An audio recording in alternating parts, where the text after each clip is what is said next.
We do not stand still and are developing for you, so we bring to your attention a new voice and a new story. Have you ever been overlooked by those who should have supported you the most? Visualize spending years tirelessly constructing something remarkable, only to have your efforts disregarded by a crucial figure in your existence. Envision the moment when you expose the truth, that you were the one orchestrating events all along.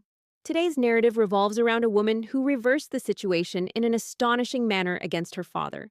A daughter considered a failure, she covertly became the guardian of her family's heritage. She didn't merely demonstrate her value, but seized it completely. Before we delve back in, let me know where you're listening from. And if this tale resonates with you, don't forget to subscribe, as tomorrow I have a unique surprise in store for you. I never imagined I would become the proprietor of my father's company. It wasn't part of any intricate revenge plan or lifelong aspiration. In truth, for the majority of my life, I had no desire for Blake Industries. My name is Katherine Blake. Known as Kate, I'm 32 and reside in Chicago. Until recently, I was the unseen daughter in the Blake family portrait. Having departed at 18 to chart my own course, the suffocating confines of life within Blake Industries were overwhelming. My father, Richard Blake, established his electrical components manufacturing empire in the early 90s, and by the time of my birth, it was his life, his passion, his favorite progeny. Our spacious suburban home served merely as a resting place between workdays. Discussions around the dinner table revolved around supply dilemmas and contract negotiations. Even holidays were used for business purposes.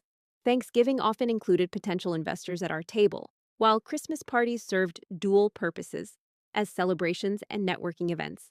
My mother, Eleanor, excelled in her role as the supportive wife who managed the household, while my father oversaw the company.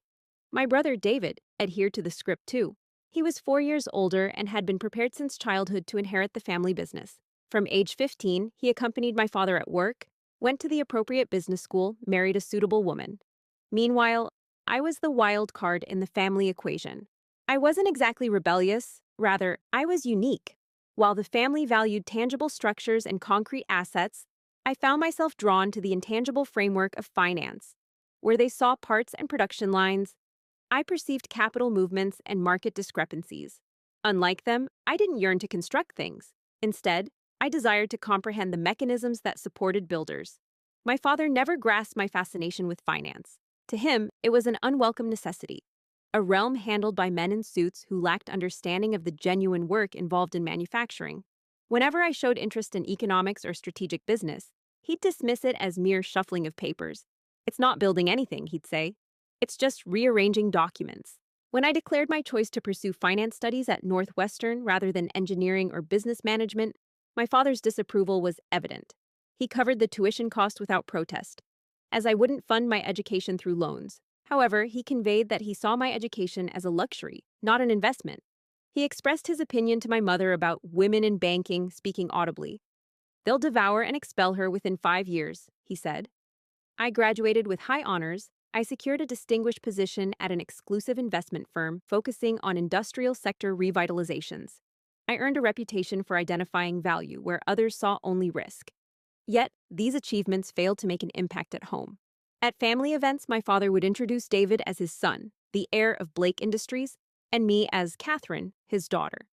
No additional details, no pride were expressed. I ceased trying to gain his approval, ceased discussing advancements or profitable transactions, stopped assuming he would grasp that I had created something of worth, albeit intangible to his tactile comprehension. Then arrived the financial crisis of 2018. The manufacturing sector suffered significantly, particularly mid-sized companies with high overheads and meager cash reserves. Blake Industries, despite its esteemed reputation, was overburdened by debt following an expansive phase. Business declined, credit constricted. By early 2019, the company was in dire straits. I didn't learn about it from my family, but from professional acquaintances.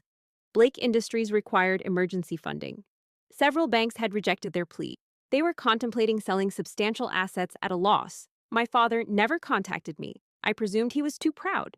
The same pride that made him disregard financial management as administrative was now inhibiting him from reaching out to his daughter for aid, even though assisting distressed businesses was my professional field. Made a momentous decision, unaware of its implications at the time. My company, Meridian Partners, had recently launched a small fund for direct investments in financially distressed firms with solid underlying value. I presented Blake Industries to our investment committee as a possible acquisition target, revealing my connection but abstaining from the final vote.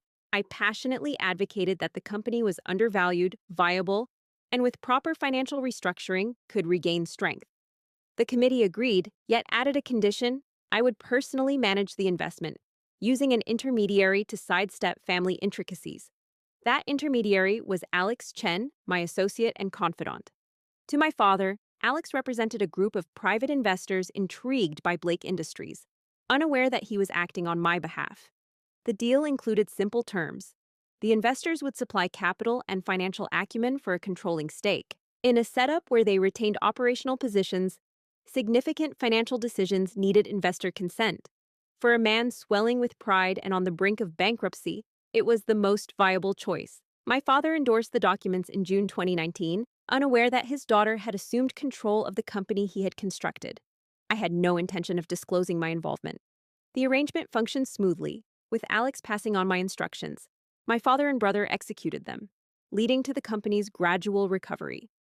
I maintained a detached stance, participating in family events with calculated neutrality, listening as my father grumbled about the investors and their intrusive behavior. They simply fail to grasp manufacturing, he'd lament. Everything is numbers to them.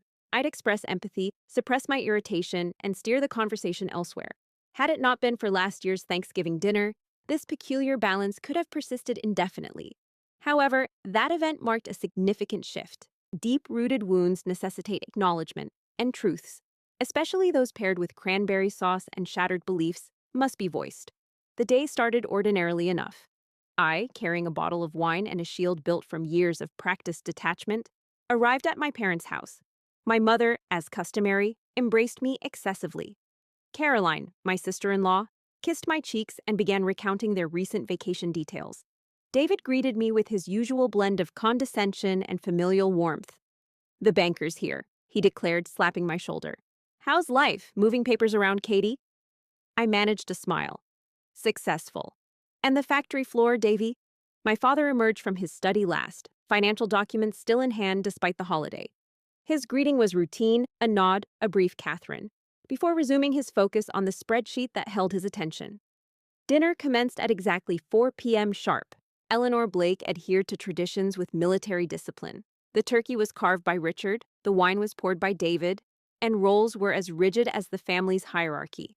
The discussion followed its customary course. Business talk disguised as casual chit-chat. My father and brother talked about Blake Industries, production enhancement, staff changes, the new automation system that had been working correctly since we convinced investors to approve top-tier equipment instead of the cost-effective option. I held my tongue, knowing I had explicitly authorized the premium system after examining the efficiency projections. The cost-effective option was David's original suggestion, which I had dismissed as short-sighted. My mother and Caroline talked about local news and their children's school activities. I sipped wine and provided vague responses to occasional inquiries regarding my urban life. Everything unfolded according to the traditional script until my father coughed during dessert. He declared, placing his fork carefully, "Blake Industries has experienced a significant change in direction." "Brilliant," my mother responded, patting his arm affectionately. "The new product line is surpassing our predictions," he continued, softening in tone. "Our modernization initiatives have proven successful." David smiled at the praise, considering it rightfully deserved. "In fact," he added, warmth evident, "we're exploring a buyback opportunity with our investors. It seems appropriate to regain full family control over Blake Industries." This suggestion caught me off guard. Potentially perilous. The company was improving, but still fragile. Our current funds wouldn't suffice for the debt required to repurchase shares from investors. I questioned, "Is this a fiscally sound decision?" trying to maintain neutrality in my voice. "The recuperation is still fresh." My father's countenance stiffened. "Not everything revolves around financial statements, Catherine. Some things hold greater value than figures on a page." "What exactly do you mean?" I inquired, unable to contain myself. "Feelings? Honor? The effort and tale-telling we put into this took us considerable time. So if you find it engaging, subscribe to our channel. It matters greatly to us. Now, let's return to the story." "Those don't pay suppliers or cover wages," David interjected. "Some of us actually produce things, Kate. We generate value, not merely assess it after the fact." I should have let it pass, Should have agreed and steered the conversation elsewhere as I've done many times before, but something within me broke. The company stood on the brink of bankruptcy 2 years ago. I confided softly. Have you pondered why the recovery has been successful? What altered? We adjusted, my father asserted.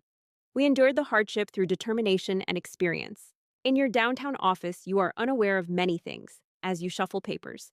At 32, with a career many would envy, I was still perceived by you as just your frivolous daughter playing at business. Do you believe I merely shuffle papers? I retorted, my voice calm despite the growing anger. Do you think my work is not genuine? Speak, Father, in your wisdom. What have I achieved with my life? A heavy silence enveloped the table. My mother's eyes widened with fear, and Caroline became overly interested in her napkin. Even David seemed uneasy. Your father put down his drink. You desire honesty? Very well. You have chosen a path that puts self-interest above family. Instead of contributing to something enduring or meaningful, you pursue bonuses and promotions that are insignificant beyond your bank account. His words lingered between us. You possessed immense potential, he continued, finding his stride as the barrier crumbled. Your intellect, your learning, all channeled towards what? Aiding the wealthy to grow wealthier? What mark will you leave, Katherine? What will remain? My insides went still as the final veil of deception shattered. The faint glimmer that hidden within his disapproval, he might respect the person I'd become. You underestimate, I murmured, the accomplishments or capabilities I possess. Prove it then, David taunted, his voice dripping with derision. What significant achievement has small Katie claimed, comparing to saving the family enterprise? I glanced at my brother, then returned my gaze to my father. The resolution solidified in that instant. Not born from rage, although its embers stoked within me, not driven by a thirst for retaliation, though the allure was potent, but from the straightforward, unyielding fact that I could no longer exist within this deception. I preserve the family business, I stated, each utterance precise and explicit. I, the owner with majority stake in Blake Industries, am the one responsible for restructuring your debt, updating financial infrastructure, and approving all significant decisions during the past 2 years. The room fell into a profound silence. My father lost color, David's jaw dropped, and my mother covered her lips. That's unbelievable, they stammered. We have been negotiating with Meridian partners, specifically Alex Chen, I clarified, now composed after revealing the truth. Alex acts on my behalf. He has been my representative. All recommendations, approvals, or rejections, and strategic shifts originated from me. I extracted a document I'd carried for almost 2 years and hadn't planned to use, then slid it across the table. This is the final investment authorization. You will find my signature at the bottom. I hold 51% of Blake Industries. My proposed buyback requires your approval, which you've denied due to the company's current lack of stability for such heavy debt. Upon seeing the signature, my father's expression changed, revealing a mixture of comprehension and uncertainty. Why? He asked softly. Why would you act this way without discussing it with me first? The unspoken question seemed to echo decades of rejection and frustration. Would you have accepted my aid if I'd presented it openly? I questioned back. Would you have taken financial advice from a daughter who merely handles documents? His absence of response implied agreement. David was the first to regain his words. This must be illegal, taking over the family company without transparency. However, everything was legally disclosed and executed. The investment committee was aware of my familial connection to the company. All conflict of interest regulations were adhered to. My only deception was letting you think Alex held the power instead of me. I stood up abruptly, feeling the need for some space to breathe. I hadn't intended to reveal this to you. I was happy enough working behind the scenes because I knew that was the only way you'd accept my help. But I can't sit here and listen to you belittle me, dismiss my entire career and life choices, when you've been profiting from my skills for years. I looked at each of their surprised faces. I've always respected your operational knowledge. I've provided the resources you needed. I've allowed you to run the manufacturing side as you wished. All I ask is that you show me a fraction of that same respect. With that, I grabbed my purse and left the dining room, leaving behind stunned silence and pumpkin pie cooling on fine china plates. As I drove away from my childhood home, a strange mix of apprehension and freedom swept over me. The fragile facet of our family structure was broken. The barriers separating my professional and personal existence disintegrated.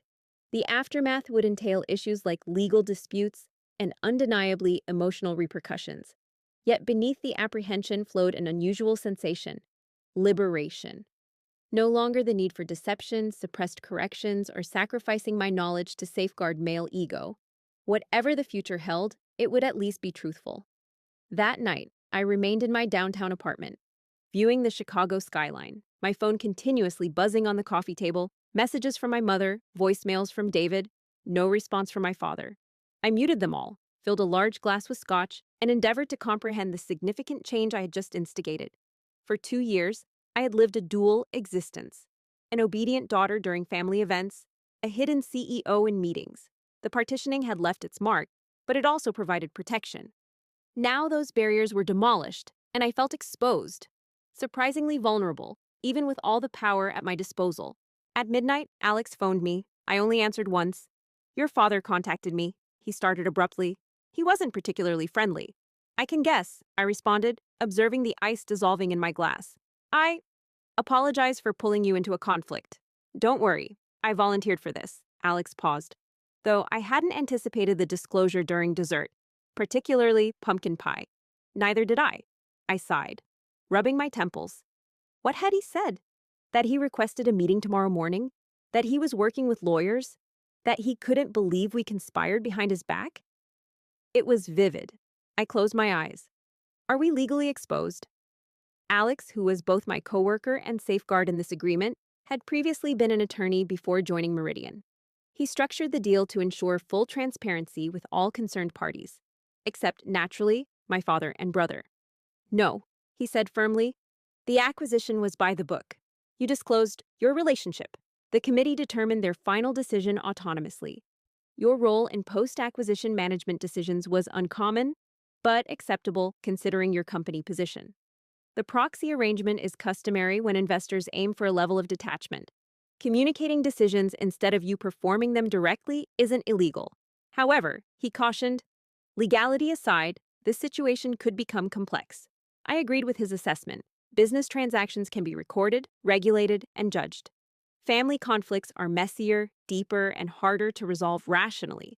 "Let's schedule the meeting for 10 a.m., I suggested. The venue will be Meridian offices, not Blake Industries. This discussion should occur on neutral territory." "You're in charge," Alex replied with a softer tone. "Given the circumstances, I believe it was only a matter of time. You wouldn't be able to continue living so divided forever." Following our call, I stood near the window for quite some time, gazing at the city I now called home. It bore little resemblance to the suburban environment of my youth. Downtown Chicago was alive with light and promise. Even at midnight, it radiated opportunities that were sustained by unseen financial flows my father never fully grasped or appreciated. I recalled the day when I presented Blake Industries to the AI investment committee, taking great care to present the opportunity in an objective light, emphasizing the company's solid foundations, high-quality product range, and potential for recovery. I had revealed my connection, but maintained that my inside knowledge offered us a unique perspective on the true worth of the company. What went unsaid in that impersonal conference room was that saving my father's firm felt like an unwavering duty, despite all that had transpired. Beneath the veneer of my business persona lies the child who used to observe Richard Blake within his factory, captivated by the enchantment of machinery and creation. It wasn't saving Blake Industries that aimed to prove my worth to my father. Rather, it was a desperate attempt to prevent him from falling. That night, sleep eluded me entirely. By dawn, I transcended emotional chaos into a detached clinical state. Dressing meticulously, I chose a charcoal gray suit, minimal jewelry, and a neatly tied hairdo, battle attire for the impending conflict. The Meridian Partners office graced the 35th floor of an elegant downtown tower. Floor-to-ceiling windows provided sweeping views of Lake Michigan, shrouded in November's gray clouds. I arrived beforehand to scrutinize documents with Alex and our legal team. Meredith Zhao, a formidable woman skilled in complex corporate governance, was also present. At exactly 10 a.m., my assistant informed me that they had arrived. First arrived my father, then David, and a man I recognized as James Whitman, attorney at Blake Industries for years prior to my birth. I observed no mother. Eleanor Blake typically avoided confrontations. Stepping forward, I extended my hand professionally. "Thank you for your attendance," I said, indicating the main conference room had been reserved. My father regarded my offered hand but did not reciprocate. His countenance was a stoic mask. bloodshot eyes suggesting a restless night similar to mine. David stared blatantly, yet Whitman exhibited professionalism in shaking my hand. The conference room seemed vast with only 6 of us present. Seated on opposite sides of the polished table, it was Blake Industries against Meridian Partners. Family versus investors, old guard versus newcomers. Let's get straight to the point, my father commenced, his tone controlled yet tense. You deliberately hid your role in this acquisition. You led us to think we were interacting with autonomous financiers, yet it was our daughter in talks. I made all necessary parties aware of our connection. The investment committee was fully informed and gave their consent while being aware of the situation. My continued influence on decision-making post-acquisition was out in the open for Meridian Partners. Out in the open to everyone but us, David interjected, referring to those who actually managed the company daily. I looked at my brother and asked, would it have mattered? If Alex had openly declared me as the principal decision-maker at Meridian from the beginning, would you have given more credence to my suggestions? Be truthful. David's lack of response conveyed much. I suspected as much, I concluded. For years, you and Dad discredited my financial acumen. Had you known I was orchestrating the meddling investors, you would have opposed every suggestion without exception, regardless of its merit. So you deceived us for our own benefit, Katherine? Your father's voice echoed with irony. How benevolent of you. I made a business move, I replied. Blake Industries was a lucrative investment prospect, disregarding our personal ties. The company required capital and restructuring, which I could offer effectively. Regardless that you were unaware of my involvement, it doesn't alter the actual circumstances. The company is thriving better now than it was 2 years ago. Whitman coughed. While the emotional aspects of this predicament are intricate, my main focus lies in legality. Ms. Zhao, can you verify that all crucial disclosures were made during the acquisition phase? Meredith confirmed this with a nod. Ms. Blake revealed her connection to the investment panel and abstained from the final vote. The acquisition was sanctioned on business grounds and the company's potential. The SEC filings were fully complete and truthful. The preference for speaking via Mr. Chen instead of directly was insisted upon by Whitman, who was questioned about it. Alex explained that such an arrangement is often employed when an investment firm wishes to preserve a certain distance. There was no obligation to disclose every individual participating in decision-making processes. The company recognized Meridian Partners as an entity rather than individuals. For the following hour, debates centered around fiduciary responsibility, communication, procedures, and management rights. Lawyers engaged in professional discourse, while my father remained silent for nearly 30 minutes, occasionally interjecting with questions that demonstrated his limited knowledge of corporate finance. Eventually, Whitman concluded, it seems the acquisition is legally valid. The issue now is how to proceed. After a prolonged silence, my father voiced his thoughts for the first time. We wish to regain controlling interest. State your terms. I responded negatively, stating that such an action wasn't feasible at the moment. The corporation lacks sufficient financial reserves or ability to take on debt for purchasing a majority share at fair value. David was adamant, we'll find the funds. Where from? I countered. From the IBA. The company's cash flow is still in recovery. Acquiring debt for such purposes would wipe out our progress and possibly return us to our starting point. Us? My father interjected. There is no us, Katherine. There's Blake Industries, which your brother and I constructed, and there's you, ensconced in your ivory tower jeopardizing our livelihood. The remark was hurtful, but I maintained a neutral expression. By us, I referred to the company that employs 57 people, including yourself and David. The company supplying components to clients relying on our dependability. The family-named firm I've safeguarded even when your awareness of my efforts was absent. I pushed aside papers and moved documents towards the table. The present financial status and forthcoming quarter's forecasts of Blake Industries are as follows. Examine it thoroughly. It indicates that a buyback would be precarious. We have achieved stability. My father casually disregarded the documents. Then you wish to retain control indefinitely? He asked. No, I replied softly. However, we need a succession plan that safeguards the company. I suggest a 3-year plan for increased Blake family ownership, conditional on achieving financial milestones. I detailed the strategy. A gradual return of shares to family management as performance targets are met, with funding options that won't strain the financial statement. Upon my conclusion, the room fell silent. My father looked at me, his expression ambiguous, still angered but possibly confused. Maybe he was puzzled, or it could be the dawning understanding that I grasp his business more profoundly than anticipated. I require time to examine these conditions, Whitman stated eventually. Naturally, I concurred. Take the files, deliberate, return with alternative suggestions. However, be aware that this isn't up for negotiation. I won't endorse any strategy that jeopardizes Blake Industries financially. I didn't invest to witness its demise. My father stood abruptly. That concludes our meeting for today. He turned to depart, then halted, looking at me again. Your mother inquires if you're joining us for Sunday dinner. The query, so unusual and strangely ordinary amidst corporate stress, almost prompted a laugh from me. I don't believe that. It would be unproductive at this moment. He nodded once as though my response verified something for him, and left. David departed without glancing at me. Only Whitman lingered briefly, collecting documents. In case you're curious, the seasoned attorney murmured softly.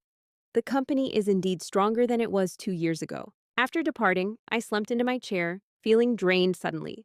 Alex provided me with a potent black coffee. Things didn't go too badly, he commented. Were they? Not exactly.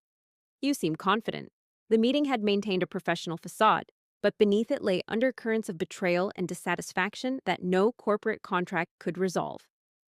They'll change their minds, Meredith stated unexpectedly. The attorney wasn't known for optimism.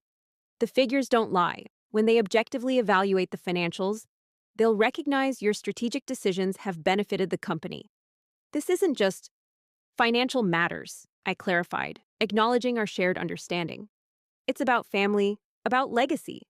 Exactly why we focus on business aspects, Meredith suggested. Emotions distort judgment. Stick to verifiable data and solid plans. I nodded, but I knew it wasn't that straightforward. The business and family matters were intricately intertwined in this predicament, offering no clear divide or approach to tackle one without affecting the other.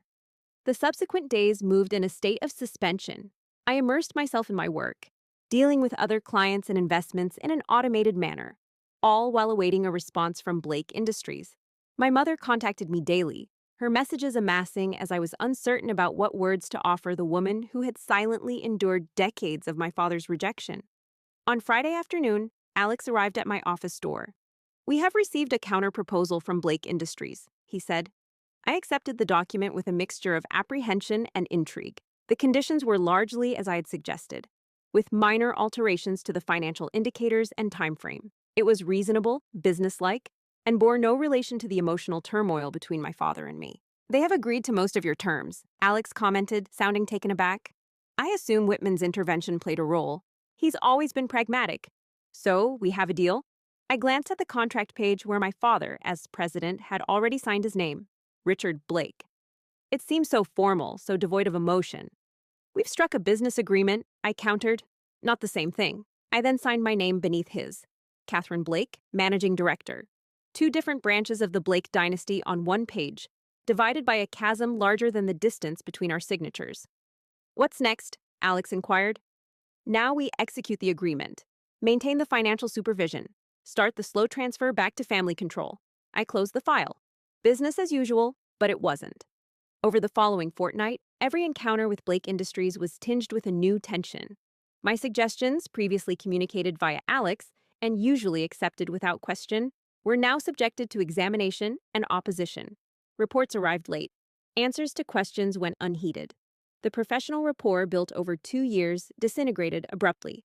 On a challenging conference call, Alex noted that they were attempting to test limits, aiming to find how much they could challenge now that the real authority was known.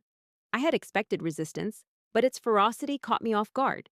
It wasn't merely professional discord, it was personal rebuff, akin to a child's tantrum in a corporate setting.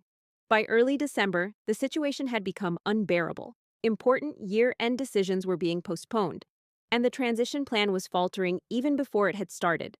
A change was necessary. I scrapped my weekend plans and headed to the Blake Industries facility on a Saturday morning. The factory floor was silent, with only the weekend skeleton crew present, yet lights shone in the executive offices. My father's car was parked alone in its designated spot. The security guard looked surprised when I presented my ID. Ms. Blake, I didn't realize you were coming in today. Last-minute choice, I replied, forcing a smile I didn't feel. Is my father in his office? Affirmative, ma'am. He has been here since 7. The structure hadn't undergone much alteration from my childhood days. The same industrial carpet adorned the corridors, the same buzzing fluorescent lights flickered overhead, and the familiar scent of machine oil still lingered. I used to know every nook and cranny of this place, following my father on weekend visits, firing off innumerable questions that he answered with remarkable patience. His office door was ajar. I tapped on the frame, and he glanced up from his computer, his face transitioning from shock to caution. "Catherine, didn't think you were coming." "Well, it appears I took you by surprise," I replied, indicating his casual attire, jeans and a Blake Industries polo, weekend office wear. "Can I come in?" He granted permission, observing as I settled into the chair opposite his desk. For a brief moment, we remained silent. I scrutinized him under the harsh morning light, noticing the deepened wrinkles around his eyes, the silver that now overshadowed his once dark hair, the slump in shoulders that had once seemed invincible to me. "It's not functioning properly," I admitted eventually. "What isn't?" It was the passive aggression, the late responses, and the seemingly intentional disruptions to systems that had been operating flawlessly for 2 weeks. He appeared somewhat ashamed. "There have been some difficulties with adjustments. That could be one way to describe it. Another would be you and David are acting like children who have lost their toys, not executives managing a multi-million-dollar business." His jaw clenched. "You're hardly qualified to lecture about responsibility, Catherine, considering your recent actions." "The actions that prevented Blake Industries from going bankrupt?" I leaned closer. "Let me make this clear. I acknowledge your anger. I even understand why you might feel betrayed, but I will not let personal issues jeopardize the company's stability." "Allow?" He nearly choked. "This is still my company. I started it, I grew it, and I saved it," I retorted. "If Meridian hadn't invested and if I hadn't intervened, Blake Industries would be nothing but a remnant today. Your workers would have been dispersed, your heritage sold off at an auction." The cold fact loomed between us, unarguable despite his pride. "I didn't come here to argue," I said, softening my voice. "I came because this stalemate is untenable. We need to find a solution, one that separates our past from our professional alliance." My father leaned back in his chair, scrutinizing me as if he was seeing me anew. "You genuinely think you rescued us, don't you?"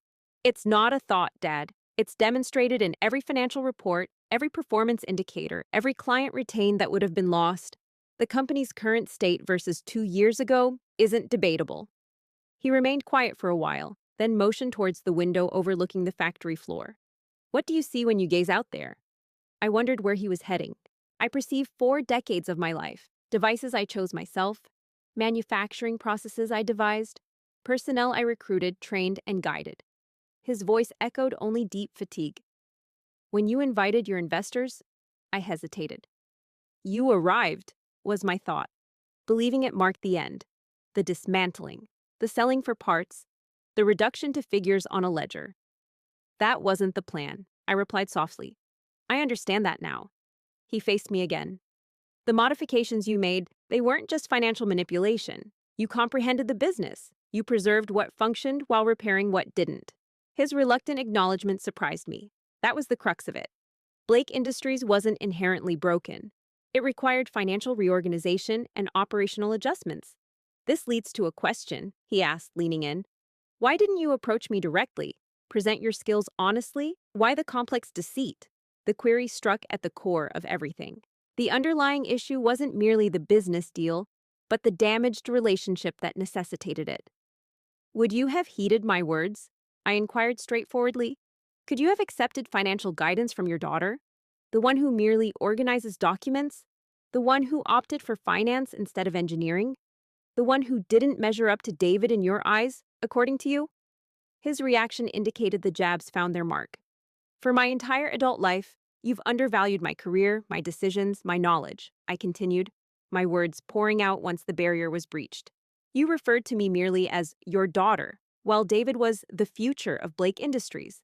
You belittled my work at every turn. When the company faced difficulties, you sought help from every bank in Chicago rather than asking your own daughter, a daughter who specialized in the very financial restructuring that you required." I paused to regain my composure. "Thus, no, I didn't believe you would pay heed. I hadn't expected you'd accept my assistance if you knew it was from me."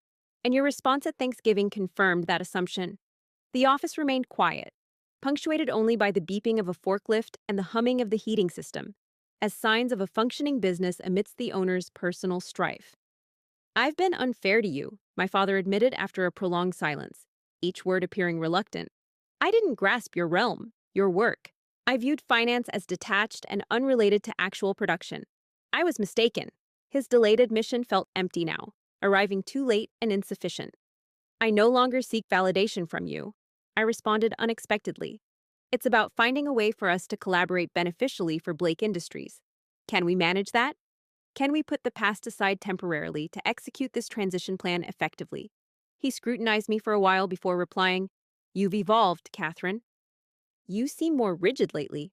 To which I responded with his own flippant remark, Life in your glass fortress has that effect, I suppose. Surprisingly, he gave a slight smile and said, Well played. He let out a sigh, rubbing his face. All right, let's stick to a professional dynamic. Open lines of communication, no more passive resistance. And David, I will deal with your brother. There was hesitation before he added, And about Sunday dinner? Your mother really wants you there. I slowly stood, putting on my coat. Let's aim for a weekly operations review without shedding blood first. At the door, I stopped and turned back. I didn't intend to harm you with this, father. He gave a single nod, implying acknowledgement but not quite agreement. It was a start, maybe. As I headed back to the city, light snow started to fall, covering the industrial area in white. I experienced an unusual sensation of lightness, as if a burden I'd borne for long was slightly alleviated, not completely removed. The discussion didn't resolve all issues. Years of miscomprehension couldn't be resolved in a mere morning. However, it opened a door that had been previously sealed shut. Over the subsequent week, minor adjustments occurred. Reports were submitted on schedule. Queries received prompt responses. The passive resistance waned, being replaced by a cautious professionalism. Though not exactly warm, it was at least functional. David continued to be aloof, preferring indirect communication with me when possible. Yet my father made obvious attempts, directly including me in emails. He scheduled regular meetings, occasionally asking for my opinion instead of waiting for instructions. This was a kind of progress. Business improved. The transition plan advanced gradually. By the end of the year, Blake Industries stood firmly, financially stronger than in a decade and operationally efficient for future expansion. Christmas approached, burdened with family pressures and customs. I hadn't participated in a Blake family Christmas gathering since the acquisition, finding ways to be absent through travel or work commitments. However, this year felt unusual. The truth had been revealed, and our professional bond was tentatively reestablished. Yet, our personal wounds still festered under the veneer of politeness. A week prior to Christmas, my assistant placed a small package on my desk. It had been delivered personally for me. The wrapping was classy but detached. The work of a professional gift service, not family. Inside, I discovered a small silver frame housing a photograph I hadn't seen in 2 decades. It depicted my father and me on the factory floor, with my 10-year-old self scrutinizing a circuit board while he explained its parts. Both of us grinning. Both of us were engrossed in a moment of genuine interaction. A message written on Blake Industries' letterhead accompanied it. Catherine, once I responded to your queries instead of disregarding them, appreciating your intellect as something to be proud of rather than a threat to my power. Somehow, I overlooked the girl in this picture, eager, persistent, exceptionally gifted in ways I struggled to grasp. The business you rescued was established by the man in this photograph, the one who thought his daughter could comprehend anything when clearly explained. I aspire to regain that man's position. Christmas Eve dinner, 7 p.m., solely family, devoid of any business discussions, an effort for a fresh start, if you agree. A father. I ran my fingers along the frame's edge, scrutinizing our faces from that distant afternoon. The father who entertained countless questions. The daughter who trusted her father knew everything valuable. 2 individuals who got lost in the passing years due to unmet expectations, neither able to deliver as required. Ms. Blake. My assistant appeared at the door. A call is waiting on line 1. I placed the photo gently aside. Who's calling? It's your mother. She claims it's urgent. I ponder about boundaries and fresh starts, about the distance between our identities and potential selves, about familial enterprises and family scars, questioning if either could ever truly be rearranged once fractured. After a brief pause, I lift the phone receiver. Christmas Eve descends with a coat of new snow and a knot of apprehension within me. I park my car in the circular driveway of my parents' house, the classic colonial exterior embellished with tasteful white lights and evergreen wreaths. My mother's festive decor hasn't evolved in 3 decades. For several minutes, the engine is off, warmth subsiding, as I watch my breath fog in the winter air. The photo framed in silver lay on the car seat alongside an expensive Cabernet and neatly bundled presents, possibly gestures of conciliation or protection for the upcoming encounter. The door opened before I could grasp it. My mother stood there, ever graceful in a rich green sweater. Her hair was swept back into a polished chignon, silver blonde. "Catherine," her voice faltered slightly. "You arrived." "I had said I would," I responded, entering the comfort of the entrance hall. She enveloped me, holding for an extra beat. "I wasn't certain until I saw your vehicle." I comprehended her hesitation. The past month had brought a significant change to our family's structure, with after effects still felt in every exchange. "Are all present?" I asked, undoing my scarf. "Your father is in his study. David and Caroline are running tardy. The children wish to pass by the light exhibitions first." She claimed my coat, her actions calculated and habitual. "Would you prefer a beverage?" I presented wine, suggesting instead a stronger drink initially. A faint smile flickered on her face, hinting agreement for something stronger this evening. She guided me to the living room, where a fire burned merrily in the limestone hearth. The grand Christmas tree stood tall in the corner, adorned meticulously with antique ornaments my mother had accumulated over the years. Presents were neatly stacked beneath it, color-coordinated, and bearing Eleanor Blake's signature. My mother served us 2 straight bourbons and handed one to me. "Your father will arrive soon. He's apprehensive." The statement took me aback. Richard Blake, anxious about meeting his daughter? An unexpected twist. "Well, that makes 2 of us," I conceded, sipping the drink and letting its warmth steady me. My mother hesitated before sitting next to me on the sofa. "I owe you an apology, Catherine," she said, catching me off guard. After the disclosure during Thanksgiving, attention centered around my father, his fury, feelings of betrayal, and wounded pride. My mother had been relegated to the sidelines, as she often did during family disputes. I inquired cautiously, "For what reason specifically?" She gazed into her drink. "For not supporting you, not just at Thanksgiving, but for years. I allowed your father and David to belittle your achievements while I remained silent." The confession hung between us, unanticipated yet strangely weightless, as if the words had been waiting to be released for years. "Why didn't you?" I asked, the question straightforward, yet heavy with decades of pain. She sighed. "Initially, I believed it was merely his nature. Men from your father's generation aren't always skilled at relating to daughters who aspire beyond marriage and motherhood. I convinced myself he would adapt, would eventually recognize your brilliance." She took a sip of bourbon. Then it turned into habit, the easiest route, peace at the table during dinner. Her gaze finally met mine, direct and truthful in a way it seldom did, especially during our confrontation when I paid the price. "It was simpler to let you bear the brunt of his displeasure than to argue directly with him. That's not an excuse. It's an admission of my shortcomings as your mother." The grandfather clock in the hallway ticked persistently, marking the silence between her confession and my reply. Outside, snow continued to fall, blurring the boundaries of the world outside the window. "I needed you," I said at last, my voice more composed than I felt. "I needed someone in our family to stand up for me, to affirm that my decisions mattered, even if they didn't align with Dad's wishes." "I understand." Her hand enveloped mine, feeling cool and dry. "When you purchased the company and saved it without anyone knowing, you showed more courage than I have in 40 years of marriage." The study door opened before I could reply. My father appeared in the doorway, his imposing figure appearing smaller under the soft glow of the lamp. He donned a charcoal sweater instead of his customary holiday blazer, marking another discreet adjustment in the family's dance. "Catherine," he acknowledged, his face inscrutable. "Thank you for joining us." I found myself indecisive about the fitting response given the events that had unfolded, formally shaking hands or awkwardly hugging. In the end, I merely reciprocated his nod. "Dad." My mother gracefully stood up, composure her sanctuary amidst tension. "Richard, Catherine brought a delightful Cabernet. Should we open it for dinner?" "Yes." He looked at the bourbon in my hand. "I notice you've begun with something stronger." "It seemed fitting," I responded. A hint of a smile graced his lips. "Indeed." He moved toward the bar cart and filled himself a drink, then slightly lifted his glass. To honesty, though overdue, I tapped my glass against his, the minor gesture bearing more significance than it should have. "To honesty." My mother departed to verify the dinner, leaving us solitary in the meticulously crafted holiday scene. The quiet lengthened, heavy with unsaid phrases. "I've received your present," I remarked eventually, gesturing towards my bag containing the framed photograph.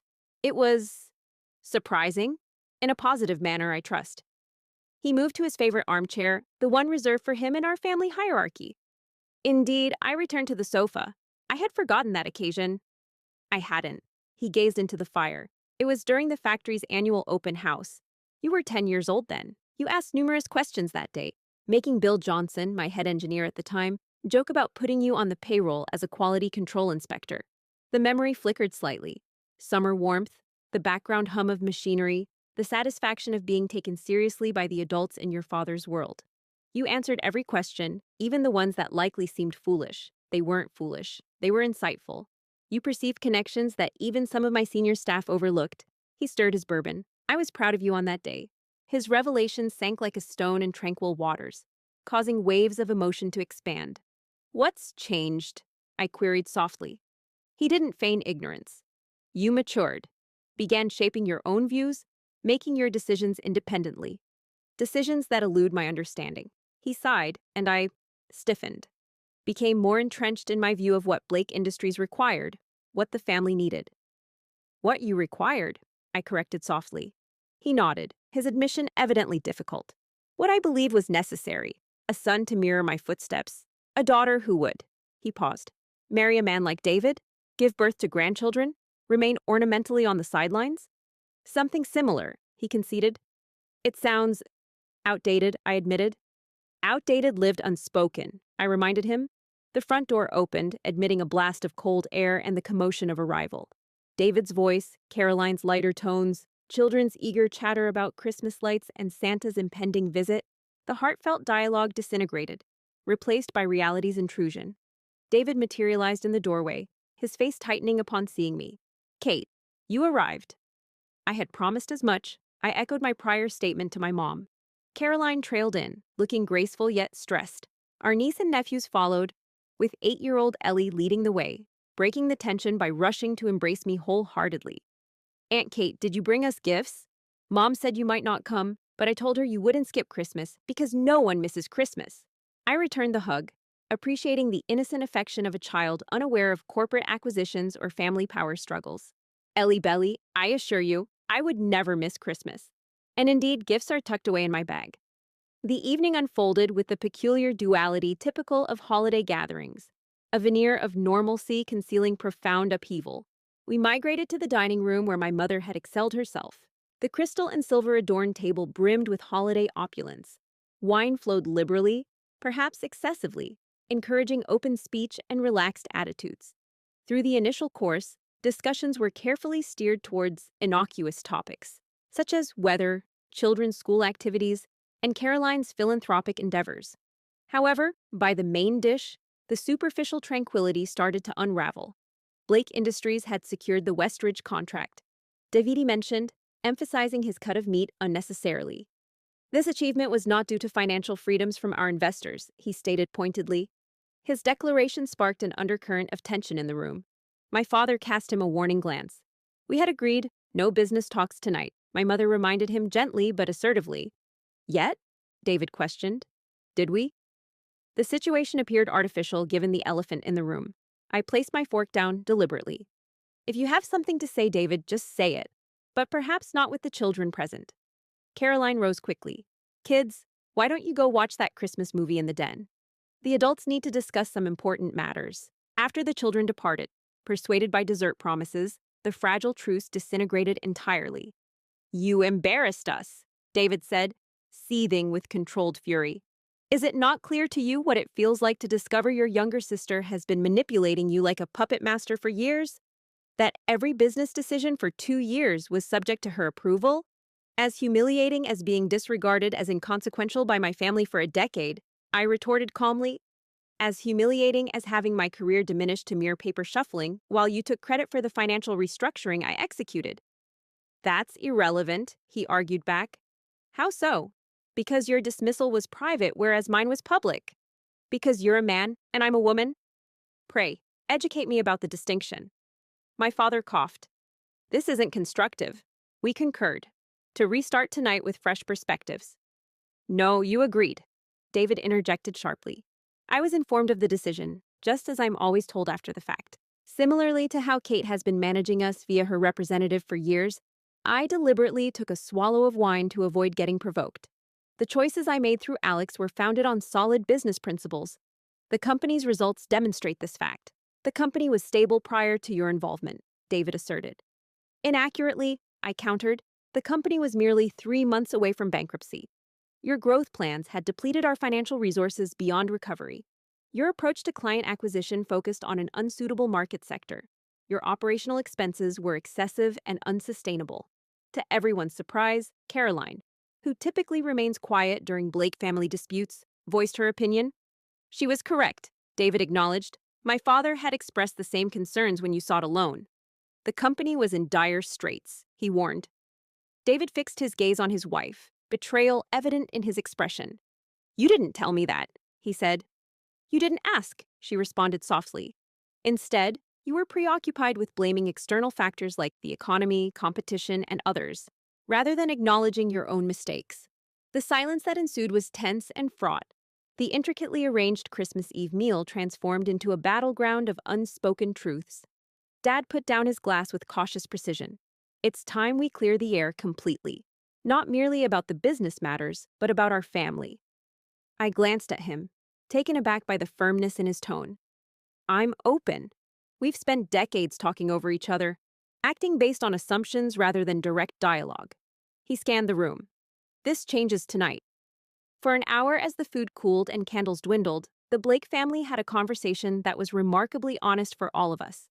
David vented years of frustration about the burden of being the presumptive heir, the constant demand for perfection. I expressed my suffering from being overlooked or disregarded. My mother acknowledged fostering harmful behaviors out of fear and misguided loyalty. Father admitted the strict expectations he upheld were detrimental to his bond with both his kids. Occasionally, Caroline, who seemed to have an unbiased viewpoint, offered insightful comments that pierced through familial prejudices. At one point, she remarked, "You all safeguard your wounds by inflicting fresh ones." It was evident her background was in family therapy. You're so preoccupied with shielding past hurts that you fail to notice the harm you're inflicting now. By dessert, my mother's traditional Yule log cake had been overlooked until she recalled it. Something had changed. Not mended entirely, but repositioned. The facade was dropped, leaving behind something vulnerable, yet potentially more robust. David looked at me across the table, his anger now tempered with a hint of grudging admiration. The Westridge contract wouldn't have materialized without the new manufacturing line you authorized. A decision we weren't aware was in your hands. I conceded that it was your idea. I merely found ways to fund it without excessive borrowing. We make a competent partnership, he conceded hesitantly. When I'm not consumed by resentment towards you, you smiled subtly. And when I'm not preoccupied with demonstrating my abilities to you and Father coughed. Moving on to the subject of teams, I've been contemplating our 3-year transition plan. It's robust financially, but it lacks something crucial. What's that? I inquired. Integration. Real integration of our skills. He leaned forward. David is more knowledgeable about manufacturing and client relationships than anyone else. You excel in finance and strategic positioning. With my 4 decades of industry experience, we operate as adversaries when we should be utilizing our combined talents. I raised an eyebrow. Precisely what are your suggestions? David retains the COO role, focusing on operations and client relations. You take over as CFO with control over financial planning. I remain as CEO, emphasizing collaborative decision-making. Not mere lip service, but genuine collaboration. The proposition was surprising and enticing. Are you suggesting I leave Meridian to join Blake Industries directly, as a family member rather than an investor? Indeed. My father's gaze met yours. It's high time you return home, Katherine. Not as the daughter seeking validation, but as the financial professional the company requires. The proposition embodied what I once aspired for: recognition, belonging, a seat at the family table in more ways than one. However, that was prior to the deception, the revelations, before my life became wholly detached from Blake Industries. I have obligations at Meridian, I said cautiously. Clients who rely on me, a career I've constructed autonomously. I understand your situation, my father replied. Ponder this thought. For 2 years, you've been performing duties associated with both roles, albeit through Alex as a mediator. This proposal would just make things transparent. To my surprise, David gave his consent. Admit it, Dad makes a valid point. We are stronger united than divided. And you have demonstrated your worth. Despite my blindness to it, I looked at Mom, who watched the conversation with quiet determination. What's your opinion, Mom? She offered a subtle smile. I believe it's long overdue for this family to acknowledge what I've always known. You should be seated at that table as much as any, Blake. The clock in the hallway struck 10, symbolizing the passing of time and reminding us of the impending practicalities like dessert for the children and arranging presents for Christmas. Morning will come regardless of our family's drama. I need some time to consider this, I responded at last. This isn't a decision that can be made tonight. My father acknowledged my words. Take your time. The invitation remains valid. Caroline rose, interrupting the heavy silence. It's about time I check on the children and maybe offer them dessert to prevent an uprising. As she departed, my mother started collecting dishes, her long-standing hostess reflexes resurfacing. David moved to assist her, leaving my father and me at the table. Why this sudden change? I asked softly. After years of maintaining a distance between us and the company, why extend the invitation now? He pondered, twirling his wine slowly. Initially, necessity. Watching the company perform under your leadership compelled me to reassess my beliefs. He placed the glass down. But beyond that, pride. Pride. The term seemed paradoxical with his offer. Not the harmful type that stopped me from seeking your aid when we were struggling. The other kind. His gaze locked with mine. The pride I should have felt watching you climb the career ladder. The pride I did feel, but was too obstinate to express. A simple yet deep confession surprised me. Earlier, I had ceased seeking your approval, I admitted. The words emerged sharper than expected. Yes, I knew. It was then that the value of my statement became clear to him. He smiled sadly. Isn't it ironic? He remarked. Only when you no longer required it did I truly comprehend what I had. Before I could reply, Caroline reappeared with the kids, who invaded the forgotten Yule with unbridled excitement. The moment slipped away. The conversation temporarily shelved, but not forgotten. Later, during our tradition of opening one present on Christmas Eve, I found myself viewing my family differently. David, looser after his dinner confession, assisting his youngest son in unwrapping a gift. My mother, her usual social facade discarded for an authentic laughter at Caroline's story. Observing everything with an indefinable expression, perhaps wistfulness or realization of how close he came to losing this entire scene, my father watched. As my turn to choose a gift approached, my father passed me a small, unwrapped figurine of an ox. He clarified it wasn't my main present, instead, consider it for the purpose I mentioned earlier. Inside was a key, old-fashioned and brass, symbolic more than functional. I looked at him quizzically. This is the original key to Blake Industries' first facility, he explained. The one I started in 1990 before you were born. I've kept it as a reminder of our origins.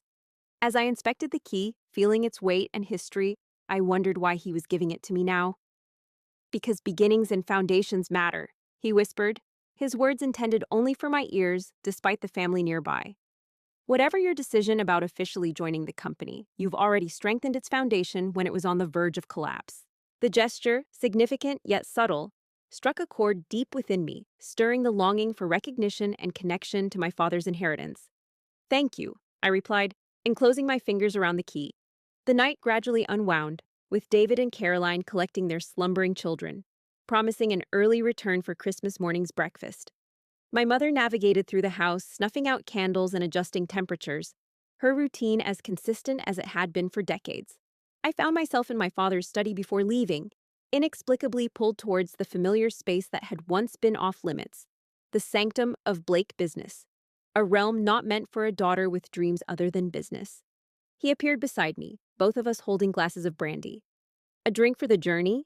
I accepted the offering, seating myself in one of the leather chairs positioned across from his desk. For all these years, you haven't altered it in the least. He conceded that some may label it as unyielding resistance to change, taking a seat next to me instead of his habitual position behind the desk, a minor modification in our family dynamic. Does your proposition come with stipulations? I questioned directly. Demands for uniformity? Lines I cannot cross? He pondered the query thoughtfully. The company requires your financial acumen without limitations. That's not a condition, but the familial bond. He hesitated. It's more intricate because families have habits, Katherine. Deep grooves etched over decades. Your mother, father, and David, we all play our roles unconsciously. If you join the company, These habits will resurface unless we consciously challenge them. His self-awareness caught me off guard. And can you defy them? He acknowledged honestly, I'm not sure. I understand the harm our past routines inflicted, yet altering at my age isn't straightforward. Sipping brandy, I felt its warmth permeate me. Your honesty is commendable.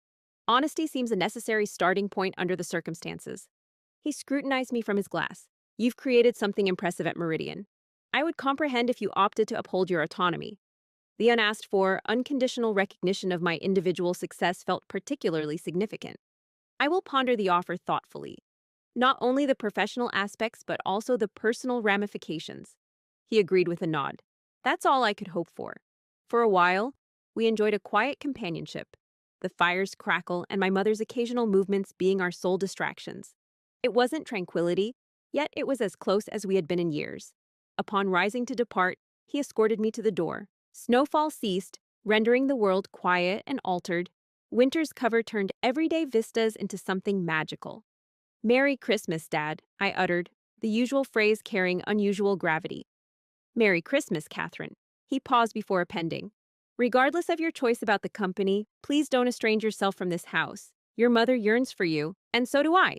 The straightforward yet deep-rooted sentiment lingered as I navigated back to the city, the hefty key in my coat pocket a constant companion, its weight symbolizing both burden and potential. Gradually, the Chicago skyline emerged from darkness, skyscrapers adorned for the holiday, the recognizable shape of my adopted dwelling. Somewhere within those lights lay my apartment, my autonomous existence, the career I cultivated distinct from the Blake lineage and reputation. Behind me, in a home steeped in complex past and brimming with fresh opportunities, resided a family, albeit imperfectly, endeavoring to reconstitute what was once shattered. Tonight, I didn't have to decide between these worlds. Sufficient for now was the knowledge that both entryways remained unbarred, neither demanding me to compromise my identity to pass through. The brass key in my hand as I drove, a palpable emblem of enduring legacy and forthcoming constructions, was my reminder. As the crisp January day unfolded clear and chilly, light fractured through frost-coated windows while I navigated towards Blake Industries for my inaugural day as CFO. My father's brass key, bestowed at Christmas, dangled from my keychain, symbolically heavy against my palm as I parked in the spot designated with my name, Katherine Blake, Chief Financial Officer. 3 weeks transpired since my father made an unexpected proposition. 3 weeks filled with talks with Meridian regarding my transition, legal deliberations over the revised proprietorship framework, and nightly consultations with Alex about whether I was making the right choice or reverting to familiar family routines. "You no longer require their approval," he stated during drinks at our preferred downtown bar. "You've demonstrated your worth 1,000 times." "This isn't about approval," I countered, though I questioned if that was entirely accurate. "It's about unity, knitting together the fragmented aspects of my life." Alex regarded me suspiciously. "Be mindful of who you are now, not who you were when you departed. Don't let them alter you to suit the mold they've always tried to force upon you." His apprehension wasn't unwarranted. The recent month exposed the depth of our family patterns and how quickly we could revert to old roles despite our Christmas Eve disclosures. At transition meetings, I observed Father consistently yielding to David on matters where my superior knowledge was evident. I noticed myself moderating my convictions, transforming strong statements into questions in the face of my father's authority, a remnant of long-standing habits. Recognition was the initial step towards transformation, but not necessarily its guarantee. For a brief moment, I stayed in my car, collecting myself for the day's challenges. Through the windshield, I could see the factory building where I had spent numerous childhood hours following after Father, and the administrative offices where David had interned every summer while I was dispatched to piano lessons and etiquette classes. The campus seemed altered now, having been updated in places, a result of capital improvements I had authorized through Alex without personally visiting. My phone vibrated with a text from Mother. "Good luck today. Remember your identity." This message took me by surprise. For decades, Eleanor Blake upheld my father's expectations, valuing family unity over personal truth. Her unexpected support felt like another seismic shift in our family dynamics. I responded with a mere thank you and ventured out into the frosty morning, clutching my briefcase. The guard recognized me instantly. "Good day, Ms. Blake, or shall I say CFO Blake now?" I corrected him, recalling him from past childhood visits. Your father is anticipating you in the conference room. The General Assembly starts at 9. I acknowledged with a nod, making my way through the familiar yet alien corridors towards my new office. The emblem of Blake Industries graced the walls at regular intervals. My father's self-designed B, now rejuvenated with a contemporary style under my supervision. Everything here bore double personalities, their past selves and their evolving forms. Much like me, much like us all. The office door now sported a fresh nameplate, Katherine Blake, CFO. The former conference room had been revamped into an executive office, equipped with modern furnishings and advanced technology. On the desk, a petite orchid bloomed with a card next to it reading, "Welcome home, Dad." 2 words encapsulating the intricacy of our predicament. Was this a home? Could it be, after all that had transpired? Or was I returning to a cage I'd struggled so desperately to leave behind? No moment for deep introspection. My assistant emerged from the doorway, tablet in hand, prepared to discuss the day's agenda. The corporate machine never paused, regardless of personal turmoil. The company-wide meeting proceeded without hitch, my father making the formal declaration with a pride I'd never witnessed directed at me. David stood rigidly beside him, his composure during this new setup showing professionalism, albeit not wholehearted approval. Employees appeared inquisitive yet welcoming, many of them aware of my position as the anonymous investor who prevented the company's bankruptcy. Blake Industries embarks on a new chapter today, my father stated, momentarily placing his hand on my shoulder. With Katherine becoming part of our leadership team, we fortified the family legacy while introducing fresh financial acumen to our business activities. The prospects seemed more promising than ever. A cautious and polite round of applause ensued.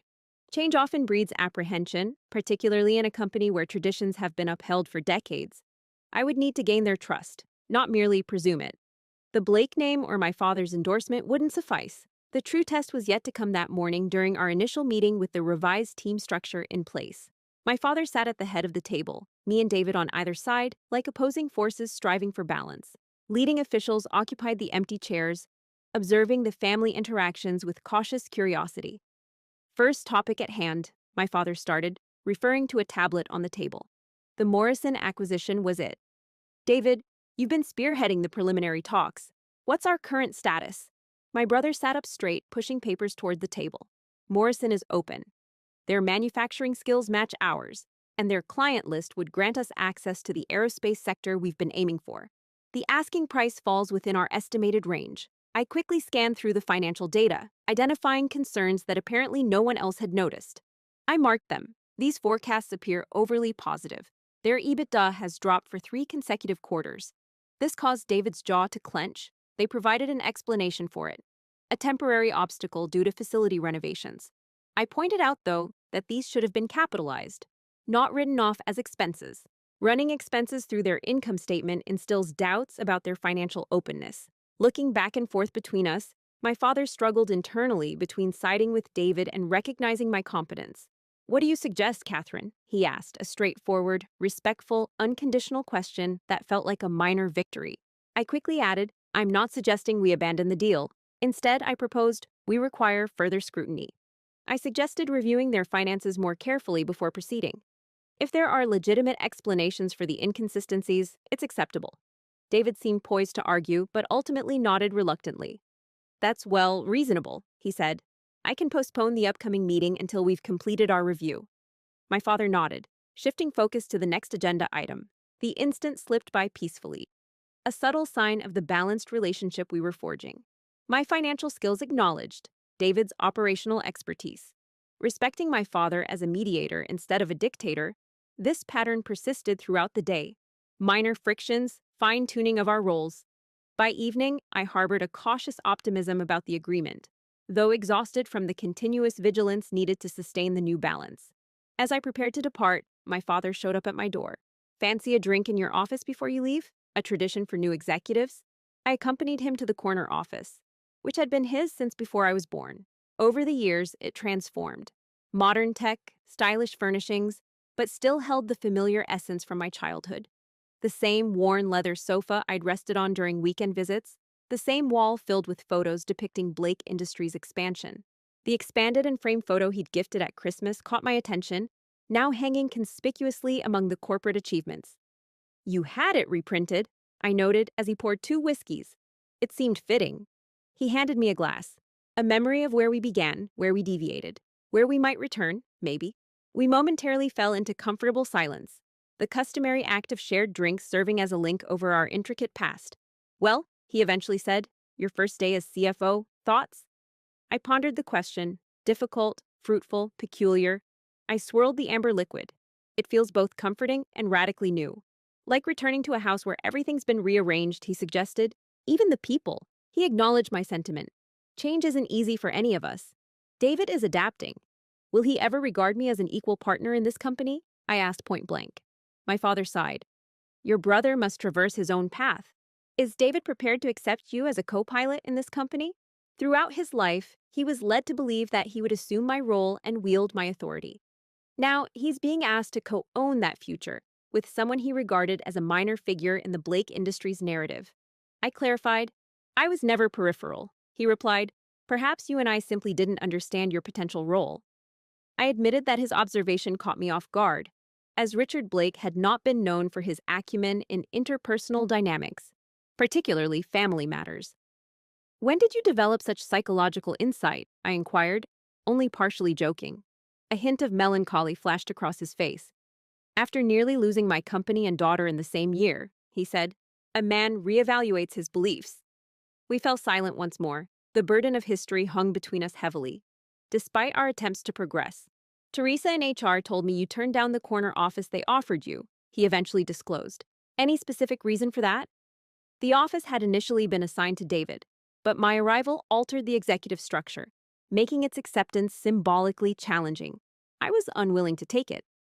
The space I currently occupy serves me well, I replied succinctly. There's no need to generate unnecessary tension, he acknowledged, picking up on the unstated rationale. Small actions hold significant weight during transitions like this. That's something I learned at Meridian. Corporate cultures don't transform overnight, despite what the organizational chart suggests. It's the daily interactions, the small decisions that eventually reshape underlying dynamics. Wise insight. He then finished his whiskey. Your mother mentioned you'll be joining us for Sunday dinner? The invitation was directly from Eleanor, part of her newfound effort to restore our family bonds. I will. David and Caroline will also be there. The entire family. He offered a faint smile in response, navigating another shift. On my drive home that night, I pondered over the peculiarity of my new life. A Blake, with an executive badge from the industry in my handbag, family dinner on my schedule for the weekend, a father now appreciative of my viewpoints. The independence I had fiercely cultivated now harmonizing with rekindled family bonds instead of conflicting. My modern apartment greeted me with its familiar, sleek design, in stark contrast to the traditional decor at my parents' house. I kicked off my shoes, poured a glass of wine, and retreated to the balcony despite the January cold, the Chicago skyline twinkling against the dark night sky. My phone rang. It was Alex. How did your first day go as an executive at Blake Industries? He asked without hesitation. Unusual, I conceded, but not in a negative sense, just unexpectedly different than I had imagined. In what way? I pondered the query. I thought it would feel like a step backward, you know? I was relinquishing everything I had created to rejoin my family's fold, yet it doesn't feel like a sacrifice. It feels more like assimilation, as if I'm presenting the complete me this time, not just the parts they're accustomed to. And they're accepting that? Everyone? They're making an effort, I acknowledged, understanding it was so. It isn't ideal. There are instances when we all fall back into old routines, but there's a consciousness now that wasn't present earlier. We recognize our mistakes. Adjust. Alex fell silent for a while. Just beware, Kate. Family structures exert strong gravitational pull. It's simple to be drawn back into orbit. I understand. I watched as plane lights streaked across the night sky. But perhaps the system itself is transforming. Perhaps we all are. The ensuing week set a tentative new pace. Days at Blake Industries were filled with financial assessments, strategic meetings, and skillfully managing family dynamics within a professional context. In the evening at my downtown hideaway, safeguarding the freedom I'd striven for, David and I reached an uneasy agreement. His initial animosity softened into hesitant acknowledgement of how our distinct talents meshed harmoniously. The Morrison deal progressed, yet under revised conditions according to the financial considerations I'd pointed out. It was a triumph for the company that vindicated my position without undermining his. Sunday dawned crisp and chill. Another Blake family dinner awaited. Unlike Christmas Eve, it seemed less laden with anticipation. Instead, it was rooted in our revised circumstances. We had weathered the holiday disclosures, the corporate reshuffle, the initial week of our professional partnership. Now came the test of rebuilding our personal ties amidst the altered surroundings. My mother welcomed me with warmth. Despite the usual tradition of welcoming guests in the living room, she led me to the kitchen this time. She asked for my assistance with the sauce, something I hadn't anticipated from Eleanor Blake, who typically kept her culinary domain private. The proposition felt meaningful, a hint at a deeper relationship. However, I mentioned my limited cooking skills, to which she responded that she too was inexperienced at my age. She showed me how to reduce the wine sauce for the beef tenderloin, revealing that even her first meal for your father had been disastrous. Everything was burned except the store-bought bread. Hearing this, I laughed. I didn't realize she struggled like this. She admitted there were many things about her I never knew, things she should have shared long ago. Prior to my response, David and Caroline, accompanied by their children, entered, creating a bustle of noise and activity in the kitchen. My niece swiftly demanded my attention, eager to exhibit her science project she had been developing. The brief encounter with my mother changed subtly, indicating an evolution in our relationship beyond the traditional roles we had always occupied as mother and daughter. Dinner proceeded unexpectedly smoothly, discussions effortlessly transitioning between business matters, Caroline's philanthropic endeavors, and the children's school escapades. My father appeared less authoritative than I had seen in years, his demeanor shifting from autocratic patriarch to a man enjoying family time. As we put away the dessert dishes, he asked me to take a walk before my departure. He wanted to show me something. Intrigued, I followed him to his study after helping with the cleanup. Upon unlocking a drawer in his desk, he pulled out an aged folder from within. He had been sifting through old documents, he shared, cautiously opening the folder. Discovered some items you might find intriguing. Inside were news articles, certificates, photographs, an unfamiliar chronicle, my elementary school academic awards, a newspaper article about my high school economic competition victory, my college graduation announcement, and my first mention in Chicago Business Journal. It seems you kept these? I was taken aback, puzzled. Yet you never acknowledged most of these achievements before, did you? He slumped in his desk chair. I may not have acknowledged them to you, but I did acknowledge them within myself. He indicated the collection. Each milestone, every achievement, I followed them all. Why was my question simple yet heavy with decades of pain? He fumbled for words, searching. Initially, it was pride, then fear. Fear of what? Of the implications. He looked up at me, his usual tough facade crumbling. Vulnerable, he was. Every achievement took you away from the life I envisioned for you, distancing you from Blake Industries and the family legacy as I had imagined it. Hence, you penalized me for thriving, I said softly. I believed I was safeguarding the company, the Blake name. He shook his head, indicating I was mistaken. I was so wrong that I almost destroyed both. He picked up one of the newspaper clippings, your profile in Finance Monthly from 3 years ago, around the same time Blake Industries started experiencing financial trouble. The headline declared, Katherine Blake, expert restructuring specialist transforms manufacturing sector. The irony isn't lost on me, he stated, tapping the article. The very skills I disregarded were exactly what the company required, what I needed. Across from him, I took in this realization. For all those years, I felt insignificant and undervalued while he was secretly tracking my progress. I don't comprehend, I confessed. If you were proud, why the repeated rejection? Why did you think I was letting you down? He responded plainly, because I was falling short myself, struggling to adjust to a transforming environment, unable to comprehend that the Blake legacy could grow beyond my narrow perspective of it. Gently, he closed the folder. These documents are for you now. I offered them. The significance of their weight became apparent to me then. Thank you for enlightening me, for safeguarding them. There's something more. From his desk, he pulled out a formal-looking paperwork. This was the revised company charter, mirroring our new leadership framework. I made sure it was thoroughly reviewed by legal. It encapsulates our discussions. An equal share of decision-making power between you and David, with me as CEO during the transition phase, is what it outlines. I ran my eyes over the document, appreciating the balance of power it presented. No longer would Blake Industries be a patriarchal stronghold. It would become a genuine partnership, embodying our interwoven abilities through checks and balances. I said, glancing from the papers, "You're truly committed to this. To genuine transformation. More so than ever before." He handed me a pen. "Your signature finalizes it." As I wrote my name next to his and David's, I felt a sense of conclusion, not an ending, but a reorganization. A fresh design emerging from the shattered pieces of our dysfunctional family structure. "Welcome to Blake Industries," my father said formally, offering his hand. Only now, fully, completely, did I shake it, the act being both professional and profoundly personal. "Thank you for accommodating me, for accepting all of me." "The room was always open," he replied. "I just couldn't perceive it, couldn't see you truly, not until I was on the brink of losing everything." Upon our return to the living room, we found David assisting the children in constructing a complex structure with blocks on the carpet. He looked up as we entered, observing the document in my hand. "Is it finished?" he asked, his face expressionless. My father nodded in response. "It's confirmed. Blake Industries is now led by 3 equal partners." David rose, pretending to clear dust from his knees. "So, it seems we need a toast." He made his way to the bar and poured 3 glasses of whiskey, distributing them thoughtfully. "To Blake Industries," he announced, lifting his glass. "The past, present, and future." My father followed with, referring to our family in all its intricate grandeur. I observed both men. The sibling who had received everything I had strived for. The father who finally acknowledged the worth of what I offered. Neither flawless, neither fully transformed by recent disclosures, but endeavoring, in their own unique ways, to construct something fresh from the debris of old routines.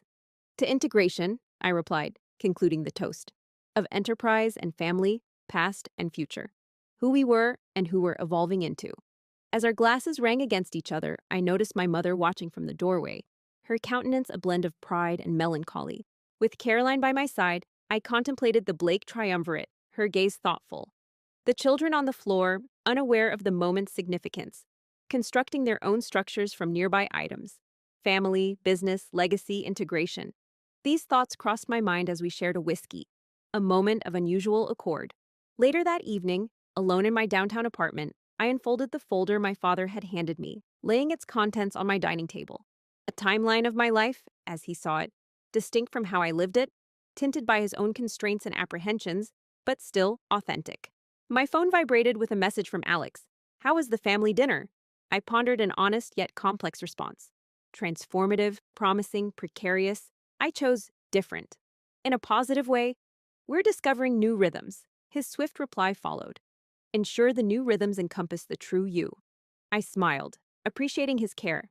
Indeed, the true me. Entirely myself is the goal. That's the essence. I compiled the cutouts and photos, placing them back in the folder. Not to conceal them as my father did, but to incorporate them into my current life. Another fragment of Katherine Blake's puzzle. Daughter, sister, finance prodigy, corporate executive. No longer disjointed personalities, but a comprehensive, complex, developing entity. Spring unfolded gradually. Winter's grasp weakening bit by bit. Blake Industries thrived under our new management framework. My financial prowess meshed with David's operational proficiency. Our father's business connections maintained a sense of continuity as we instigated changes. The company landed new contracts, optimized production procedures, and finalized the Morrison acquisition on terms superior to the initial proposal. Our personal ties evolved at a slower pace, deeply ingrained patterns necessitating constant watchfulness to prevent regression. There were difficulties, intense debates during board meetings, awkward family gatherings where old issues flared up unpredictably. Yet there was progress, slowly overtaking dysfunction with something more wholesome, equitable. On a pleasant April night, I found myself in the office late, going over estimates for the next quarter. A knock at my door revealed my father, his tie undone, looking weary but content following a fruitful client meeting. "Still burning the midnight oil?" he inquired, taking a seat opposite my desk. "Just wrapping up. The Carson proposal seems promising." He nodded. "Your financial reorganization made it feasible. 3 years ago, this scale of expansion would have been unthinkable." "Teamwork," I agreed.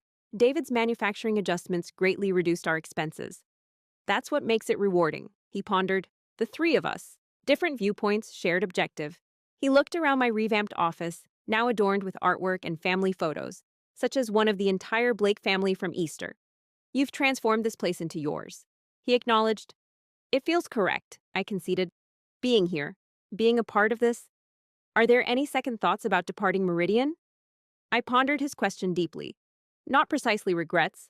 I yearned for certain elements, like the assortment of clients and autonomy. Yet this, I waved my hand to symbolize the office, the structure, the business. The fusion of my professional talents and family bonds. It's something I never imagined could be achieved. I didn't either, he concurred. My limited perspective came close to causing our downfall. But it didn't, I reminded him. We found a way to something superior, albeit not perfect. He smiled genuinely, not the rigid smile I was accustomed to growing up. Perfection is overrated, functionality is underappreciated. I chuckled, words to abide by. Leaving me behind for my tasks, I pondered over the course of the previous months, from the unforeseen disclosure at Thanksgiving to our present peaceful camaraderie. The way wasn't straightforward or easy. The endpoint wasn't as anticipated. Yet, we had reached a new, genuine destination. Blake Industries and our family ties would persist in their growth. There remained work to be done. Integration, after all, is never truly complete, being a process rather than a destination. However, for the first time in my life, I felt fully immersed in every facet of my existence. Katherine Blake, Richard and Eleanor's daughter, David's sister, aunt to 3 remarkable children, a financial specialist, executive, no longer fragmented or weakened. Wholly, genuinely myself. Next up, you won't want to miss out on 2 more striking narratives right on your screen. If this one resonated with you, you certainly wouldn't want to skip these. Just click and explore them.